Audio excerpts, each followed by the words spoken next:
10th episode of Let's Talk Sports by the Lake. I'm your host, Julian Howell, and this is my co-host, Jacob Barco. So we're going to start with the NFL offseason. And Jake, the Cleveland Browns have been really active this offseason. Yes, they have, Julian, and that's a surprising thing to say because they have been so active, and they've actually made a lot of moves this year that people have commended, and I can't believe I'm saying that either. They've signed a lot of free agents. They've made some unique trades to bring in some all-star caliber players. If you want to just go through the free agent signings, and we'll see who they signed on as a free agent. Oh, yes. So the Browns have signed TJ Carey, who's a cornerback, tight end Darren Fells, offensive lineman Chris Hubbard, running back Carlos Hyde, defensive back Terrence Mitchell, defensive lineman Chris Smith, and offensive lineman Donald Stevenson. So do any names stand out from that list? Absolutely. I think the name for me that stands out the most would be Carlos Hyde. Yeah. Of course, former Ohio State Buckeye, finally getting a Buckeye on the Cleveland Browns. They haven't drafted a Buckeye in years, so I really like that signing. They're paying him about $5 million a year, which is average for a running back in the league right now. But I think he's really going to fill the shoes of Isaiah Crowell, who left to go to the Jets. I think he's going to complement Duke Johnson, who we still have as our feature back.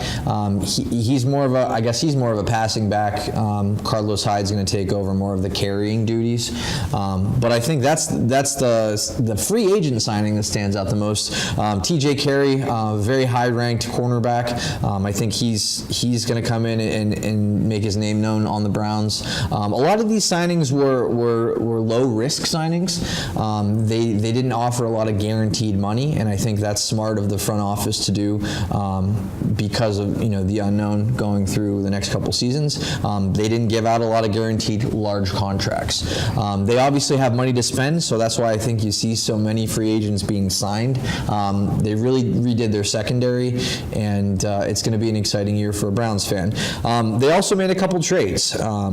The first one being with the Buffalo Bills, and I'll let you talk about that. What was your opinion on the first trade with the Buffalo Bills? Okay, so they acquired Tyrod Taylor, quarterback from the Buffalo Bills, for a 2018 third-round draft pick. So they obviously have a lot of picks, and they were looking for a veteran quarterback to add to that roster. I agree. They needed a veteran presence in the quarterback room.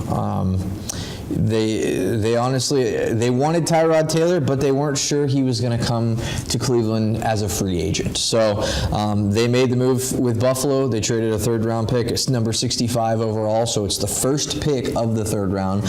They gave up a little bit more than I thought they should have, but again, they secured a very high-quality starting quarterback with that. So I do like the trade. I do recommend it. Yeah, I definitely agree with you. I think with Tyrod, he's a consistent quarterback. He doesn't turn the ball over, and that's something that was a really huge problem last season for the Cleveland Browns, turn the ball over from the quarterback position. And he was announced as the starter for Cleveland this year. What do you think of that, Jake? I thought that was extremely important for the new front office and Coach Hugh Jackson to do. They named Tyrod the starter. There's no quarterback controversy going into training camp. I believe what they want to do, they want to start Tyrod for the whole year, as long as he can stay healthy and stay on the field. If they decide they're going to choose a quarterback with the number 1 overall, they want him to sit for a year, and I think that's really important. That they named Tyrod the Taylor day one, Tyrod the starter day one, and they're going to let that rookie sit on the bench and kind of learn the ropes. Well, I think with all these rookie quarterbacks who are going to be drafted in next month's draft, Josh Rosen, Sam Darnold, and Josh Allen, they all did well at their pro days, so the Browns could have some options. I agree. I think there's 4 quarterbacks that stand out in terms of who they may draft at number 1 or number 4. Yeah. You have Baker Mayfield, you have Josh Rosen, Josh Allen, and then you also have Sam Darnold, who is the favorite to go number 1. So it'll be interesting to see. Moving on to the next trade that the Browns made, they acquired Jarvis Landry from the Miami Dolphins for a 2018 4th round pick. I think that was another great move, by the Browns. They're surprising everyone, signing these big name players in trades, and I think he's going to really add a boost to the offense. He's a slot receiver.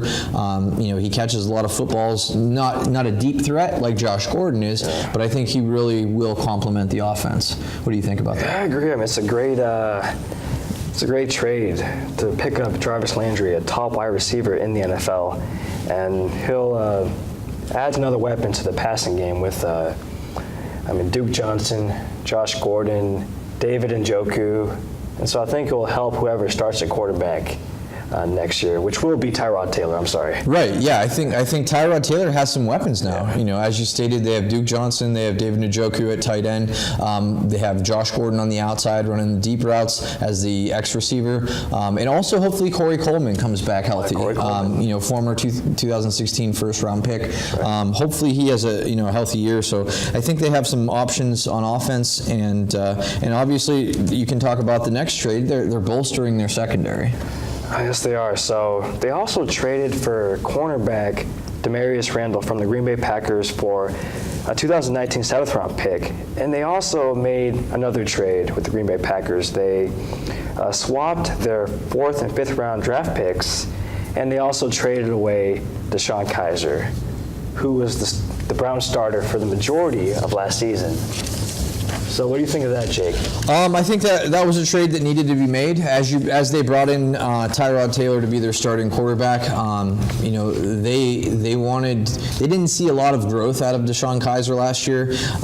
They obviously needed help in the secondary. I think it was more of a trade that benefited both players and both teams. Obviously, Demarius Randall coming over, he needed a new team, a new situation for him to flourish. And I think the same thing with Kizer. Kizer will be backing up Aaron Rodgers in Green Bay.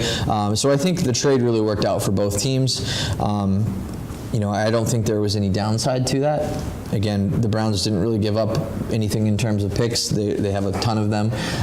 So I think it was a good trade for both of the teams. The last trade we'll talk about, with the Browns, actually there's two more. They did acquire a 3rd-round pick from New England, trading away Danny Shelton, a nose tackle. A defensive tackle, and a 2018 5th-round draft pick to the Patriots.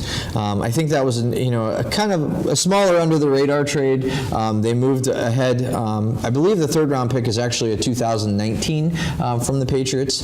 But I think that was, they have a new regime in the front office. They want to bring in some new players on that front line.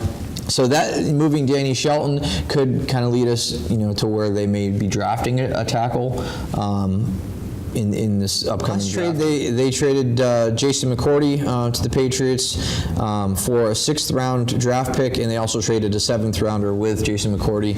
Again, they brought in some new cornerbacks this year and a new safety. So I think they're just kind of redoing that secondary and revamping the backside of their defense there. The last Browns note that we're going to talk about today, our longtime left tackle, Joe Thomas, sadly announced his retirement on March 14th, 2018, after 11 seasons with the Cleveland Browns. I'm sad to say this because Joe Thomas was one of my favorite players, growing up a Browns fan.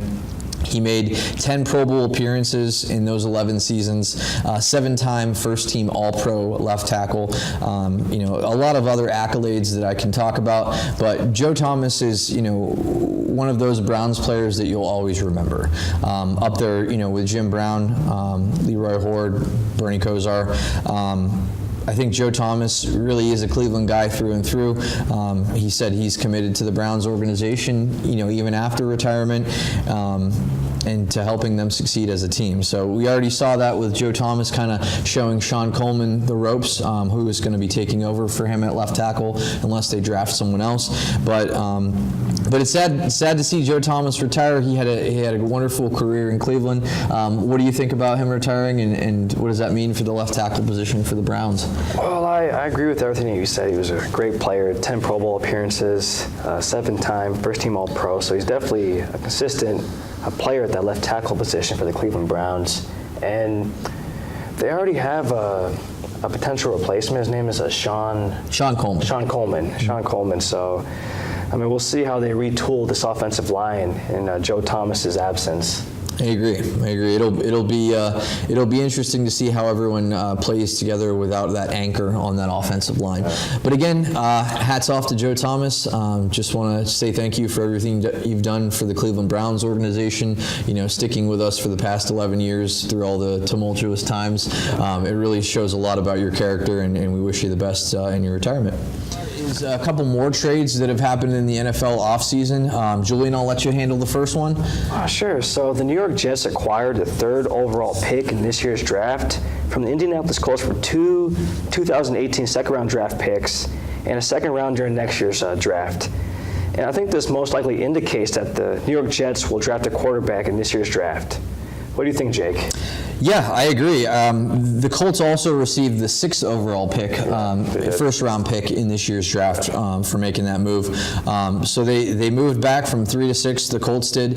They acquired quite a bundle from the Jets. It really says a lot about what the Jets are trying to do. I know they're going to get a quarterback with number 3 overall. It just, I think they wanted to move up a little higher. I think they wanted to go to, maybe 2 or 1 to draft their quarterback. So it'll be interesting to see who falls to them at number 3. I know it's going to be a quarterback because that's the only time a team would give up this bundle of picks to move up 3 spots. So it'll be interesting to see whether it's Josh Rosen, who is the favorite to be there at number 3, or if it's Sam Darnold or Baker Mayfield or Josh Allen. So I really think the Jets just said that they're committed to restarting this organization. They have Josh McCown as a quarterback right now. They did sign, I believe, Teddy Bridgewater to a contract, but I think they really want to draft one of these prospects coming up this year. Yeah, I think so. And a lot of people think that the Buffalo Bills will try to trade up again to draft a quarterback, so that's something to look forward to possibly in this next coming month. Yeah, I agree. I think the Bills are they're stacking assets. They have the 12th and the 22nd pick in the first round this year. Are they going to make a move maybe to trade up with Cleveland at number 4 or maybe even the Giants at number 2?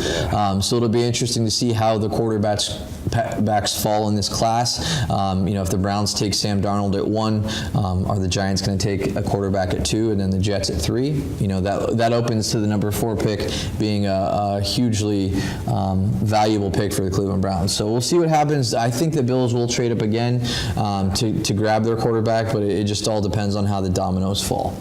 Next free agent signing is Kirk Cousins, quarterback who signed with the Minnesota Vikings after 3 seasons as the starting quarterback with the Washington Redskins. And the contract is a 3-year contract worth $84 million, all of it's guaranteed.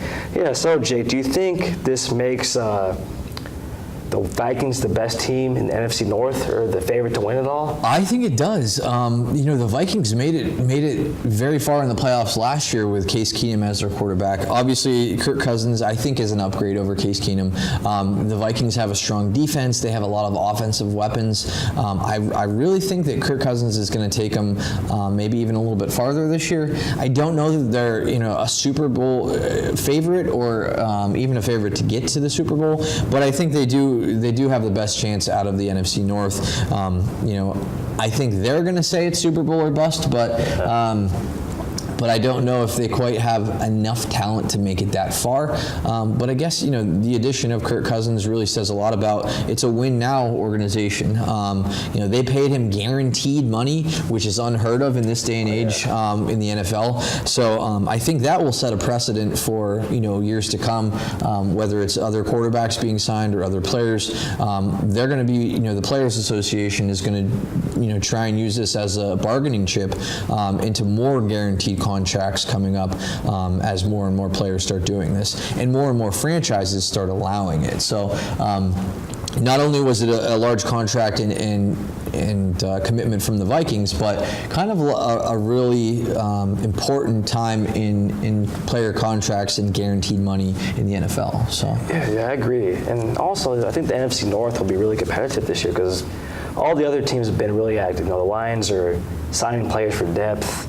The Packers signed Jimmy Graham and Muhammad Wilkerson, and the Bears are getting some weapons for Mitchell Trubisky. They signed Allen Robinson, Taylor Gabriel, so it could be really competitive this year. I agree. I think it's going to be a very competitive division, and I hope your Lions can stay afloat. The next thing we're going to talk about is our last free agent signing for today, and I'll let you actually take that. Okay, so defensive tackle Ndamukong Suh signed with the Los Angeles Rams yesterday, and it's a one-year deal worth $14 million.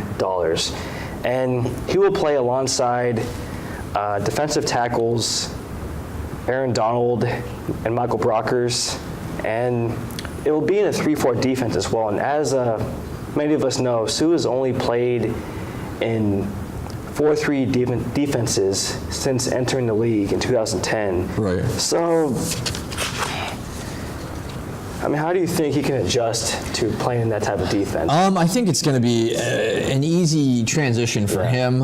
He's going to have more importance up on that defensive line. Having him and Aaron Donald is going to be immensely frustrating for opposing quarterbacks. When that signing happened, a lot of people on Twitter were just making memes about other teams' quarterbacks literally in fear because that front line is going to be probably one of the best that we're ever going to see in the NFL. But we'll see how Suh adjusts to his new team. The Rams defense this year is going to be immensely talented, but again, they still have to gel together and work as a team. So we'll see how that works out. But yeah, that's a huge signing for the Rams. It is huge, and I think he's obviously going to be playing with some great players. Aaron Donald won Defensive Player of the Year last year, and Aaron Donald adjusted very well to a 3-4 defense last year because Wade Phillips, as you know, is their defensive coordinator, and I think they'll definitely wreak havoc in that division. And I have that game against the Lions circled in my calendar. Right. And the fans will not be shouting Suh if Ndamukong Suh sacks Matthew Stafford. No, they will not. Yeah. So yeah, we'll see how they adjust. But yeah, that's a big splash for the Rams. Definitely. That wraps up our NFL segment. We'll be talking about the NFL draft on our next episode of Let's Talk Sports by the Lake. But we'll be back shortly with our March Madness prediction. Back to the 10th episode of Let's Talk Sports by the Lake. We're going to close our show with a discussion on March Madness so far. So Jake, there were a lot of upsets in the early rounds of this tournament. Yes, there was. It's been upset city, Julian. It's been wild. The biggest upset so far has been the #1 Virginia Cavaliers. The #1 ranked overall in the tournament, Virginia Cavaliers, got crushed by #16 seed. This is the first time in men's basketball that this has happened in the tournament. #16 UMBC, which is the University of Maryland, Baltimore County. They are the Golden Retrievers. Beat the Cavaliers 74-54 in the first round of the NCAA tournament. Again, first time in men's college basketball, that a #16 seed has upset a #1 seed. How do you feel about that, Julian? Well, it's really shocking, Jake, but it's even more shocking that they got crushed so bad because they lost 74-54. So just wasn't a good day for Tony Bennett and his Cavaliers. Right, I agree. It was not only that they upset the 1 seed, but they did it in dramatic fashion with a 20-point victory. So again, congrats to UMBC, University of Maryland, Baltimore County, on their upset. We wish you the best going forward. Another upset that happened was the Arizona Wildcats. They were destroyed by the #13 seed, Buffalo. 89-68. That was another first-round upset. So you're seeing a lot of upsets this year in that first round. I'll let you take the next one, Julian. Okay, so this one will be close to home for Jake. The #2 UNC Tar Heels were routed by #7 Texas A&M 84-64 in the second round. What were your thoughts about that one, Jake? I was thoroughly surprised, honestly. I had the Tar Heels, my favorite college basketball team, going deep into the tournament and possibly to the Elite Eight or the Final Four this year. They have a lot of talent. They're younger, but I didn't see them losing by 20 to Texas A&M, honestly. I know Johnny Manziel was happy about that. He was in the stands watching the game, but yeah, that was a very surprising upset for me. I didn't see that happening in the second round, honestly. And yeah, second upset is number 10 Syracuse. pulled out on top against number 2 Michigan State, 55-53.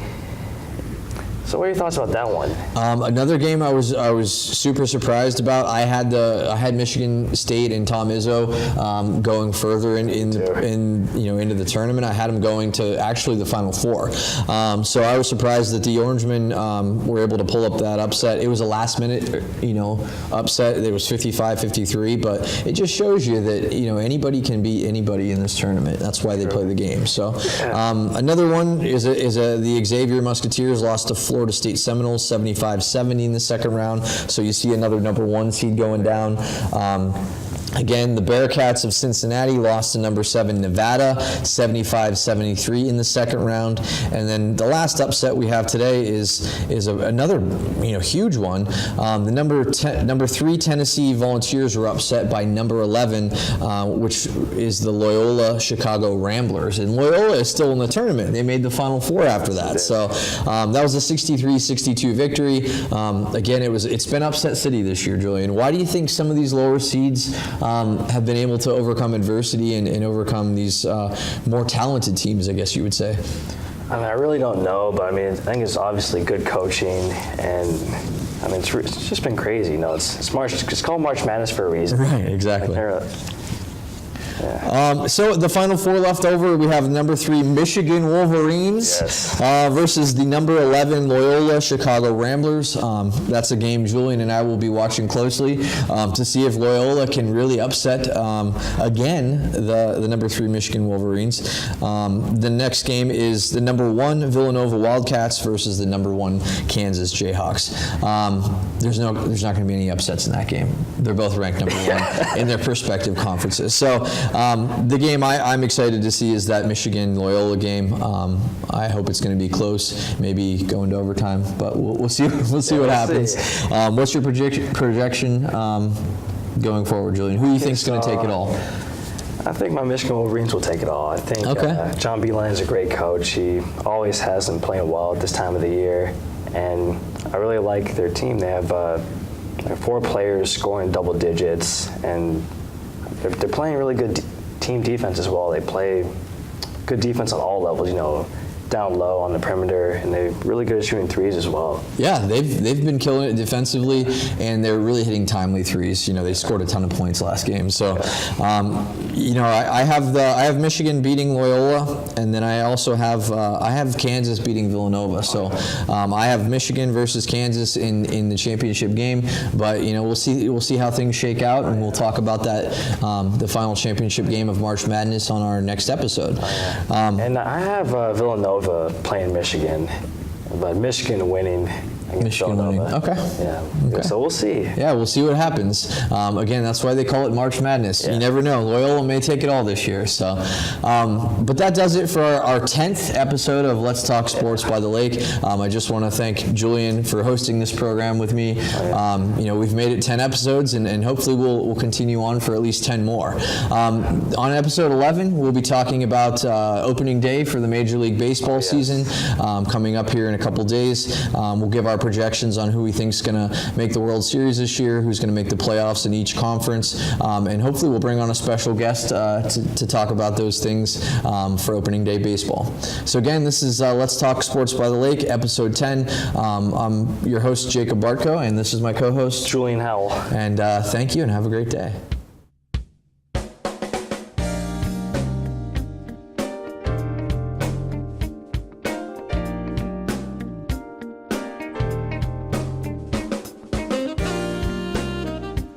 Thank you.